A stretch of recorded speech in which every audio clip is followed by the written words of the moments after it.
Halo teman-teman, perkenalkan nama saya Alexander Wu dengan NIM 250336112111. Di sini saya membawakan tugas RPL atau rekayasa perangkat lunak.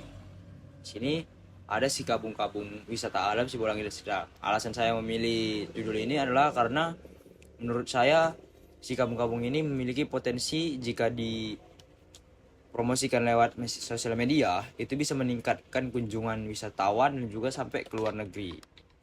Sini ada ringkasan potensi lokal lah. Wisata alam Sekabung-Kabung adalah destinasi wisata alam terletak di ujung daerah Sibolangit, Kabupaten Deli Serdang, Sumatera Utara. Tempat ini menawarkan keindahan air sungai yang jernih, kehijauan, trekking alam, camping ground, dan berbagai spot foto Instagramable. Website ini dirancang untuk mempromosikan potensi wisata tersembunyi secara digital, memberikan informasi lengkap kepada pengunjung, serta menyediakan fitur interaksi seperti komentar dan form kontak.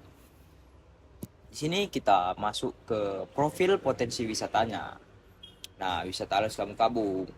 Ciri khas utamanya ini ada air sungai yang sangat jernih, berwarna kehijauan, serta dingin, mengalir dari atas bebatuan. Dan juga udara sejuk khas pegunungan dengan pepohonan hijau yang rindang. Lokasinya nggak pada jauh kok dari pusat kota Medan. Lokasi ini hanya berjarak sekitar 40 km. Dengan jarak waktu tempuh plus minus 1 jam perjalanan untuk sampai dari pusat kota sampai ke si kabung-kabung ini. Di sini ada sejarah dan asal-usul nama. Nama si kabung-kabung memiliki akar sejarah dan budaya yang kuat dari masyarakat setempat. Nama ini diwariskan secara turun-temurun oleh nenek moyang desa Ujung Deleng, Kecamatan Sibolangit. Konon di puncak bukit sekitar lokasi ini dulunya tumbuh subur berbagai jenis bunga liar yang indah. Mengapa belum terkenal luas? Penyebabnya akses jalan yang masih berbatuan dan minim promosi digital. Dampak positif jika kita promosikan secara digital, peningkatan kunjungan hingga 30%, pertumbuhan UMKM, penyerapan tenaga kerja lokal. Jadi jika kita promosikan secara digital itu menambah potensi ekonomi masyarakat sana jadi meningkat. Target utamanya wisatawan domestik, keluarga petualang, usia 14 sampai 45 tahun. Sini. Terus di sini ada harga tiket dan sistem. Tiket masuknya cukup murah, 5.000 untuk weekday dan 10.000 untuk weekend. Parkir motor 2.000, parkir mobil 5.000. Sewa gazebo 25.000, trekking dan hiking itu sukarela. Ada camping groundnya juga. Camping di sini dikenakan tarif 15.000.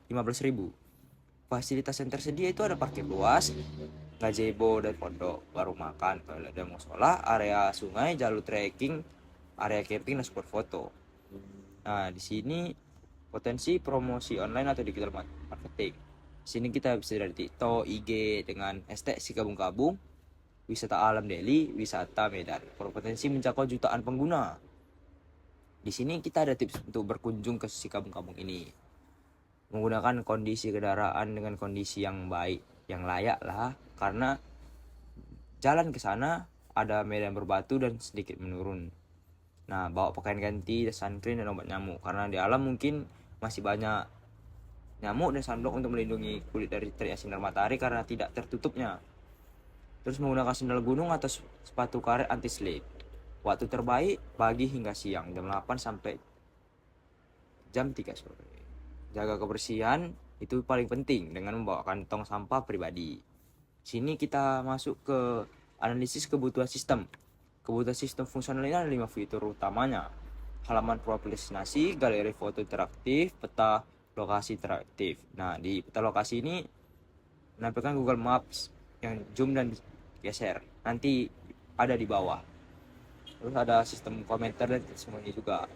Sini sistem komentarnya pengguna harus login terlebih dahulu terus menulis komentar. Dan admin bisa mengedit atau menghapus dan membalas komentar. Di sini ada yang kelima, ada admin untuk mengolah konten komentar. Terus yang kebutuhan non fungsional di sini ada 3 aspek: perform, keamanan, usability atau kebutuhan pengguna. Nah, kalau di perform ini ada waktu loading halaman kurang dari 3 detik, mengoptimalkan gambar dan menggunakan local storage untuk data. Yang kedua ada security atau keamanan, implementasi escape HTML pada komentar untuk mencegah XSS login menggunakan validasi sederhana. Yang ketiga ada usability atau kegunaan pengguna, tampilan responsif untuk pengguna semua perangkat seperti HP, laptop, tablet, dan lain-lain lah. navigasi menu yang jelas, dan dark mode untuk kenyamanan. Nah, jika teman-teman kurang suka dengan yang terang, bisa menggunakan dark mode. Nah, jadi tampilan website jadi agak sedikit gelap, hijauan gelap. Terus penggunaan sistem atau scroll. Pengunjung atau wisatawan hak aksesnya melihat semua konten, profil, galeri, peta, daftar akun, login, mengirim komentar. Terus admin hak akses login khusus mengirim komentar, menghapus komentar, dan membalas komentar. Sini ada konsep arsitektur perangkat. Nama aplikasi kabung-kabung. Filosofinya si kabung-kabung adalah nama asli destinasi wisata mencerminkan keindahan alam dan kearifan lokal masyarakat sebuah langit dari Serdang. Nama ini dipilih untuk mempertahankan kondisi budaya lokal. Visi dan misi. Di sini saya buat visi saya menjadi platform digital terdepan untuk memperkenalkan potensi alam yang tersembunyi di Deli Serdang. Untuk misinya menyediakan informasi lengkap dan akurat, memfasilitasi interaksi antara pengelola wisata dan pengunjung. Dan 3, meningkatkan kunjungan wisatawan melalui promosi digital yang efektif. Di sini ada 4 modulnya. Modul informasi destinasi, modul galeri media, modul interaksi pengunjung, dan modul admin panel. Terus alur kerja sistemnya. Untuk pengunjung di sini alurnya membuka website, membaca informasi destinasi di beranda dan profil potensi, melihat galeri foto, melihat peta lokasi, mengisi form kontak jika ingin bertanya. Tapi terlebih dahulu harus login dan mendaftar, baru bisa menulis komentar dan testimoni. Untuk alur admin, buka website, klik login admin, masukkan username admin dan password admin, dan mengolah komentar, edit, hapus, balas, terus keluar. Teknologi yang saya gunakan di sini adalah HTML, CSS, JavaScript, Google Fonts, dan local storage untuk menyimpan data klien. Nah, di sini ada pemodelan UML. Yang pertama itu ada use case diagram.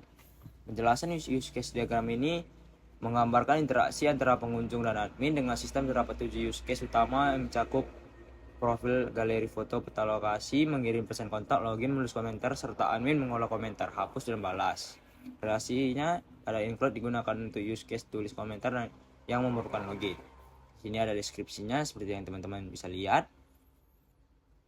Nah, di sini yang keduanya ada activity diagram untuk admin. Jadi, activity diagram ini ada alur admin untuk membalas komentar. Saya di sini seperti alur dimulai dari admin membuka halaman login, masukkan password sama nama. Jika dia benar, tidak ada kesalahan, admin langsung dapat membalas atau mengedit. Jika tidak, kembali ke form login. Ini ada untuk pengunjung kirim pesan kontak, activity diagram keduanya. Ini penjelasan activity diagram kedua sama juga seperti yang tadi. Pengunjung masuk ke website, mencari login kontak, mengisi form, nama, email, dan pesan, lalu klik kirim. Sistem melakukan validasi di mode. Jika data valid, pesan disimpan ke local storage dan menampilkan notifikasi sukses jika tidak valid. Muncullah pesan error dan pengguna diminta mengisi ulang. Sini ada sequence diagram. Penjelasannya, yang ini menunjukkan antara aksi pengunjung, halaman kontak, sistem, dan database local storage. Urutannya, pengunjung mengisi form, klik kirim. Halaman kontak mengirim data ke sistem memvalidasinya, sistem menyimpannya ke database local storage. Database restore sukses, sistem kirim notifikasi ke pengunjung. Nah, dan yang terakhirnya ada kelas diagram. Seperti ini teman-teman. Jadi relasinya user terhubung ke komentar. Satu user bisa mempunyai banyak komentar. Jadi jika teman-teman login untuk menambahkan komentar, teman-teman bisa mengirim lebih dari satu komentar. Nah, di sini ada galerinya. Untuk suasananya bisa teman-teman lihat, bisa juga diklik nih, bisa membesar, bisa di zoom. Dan juga ada lokasi.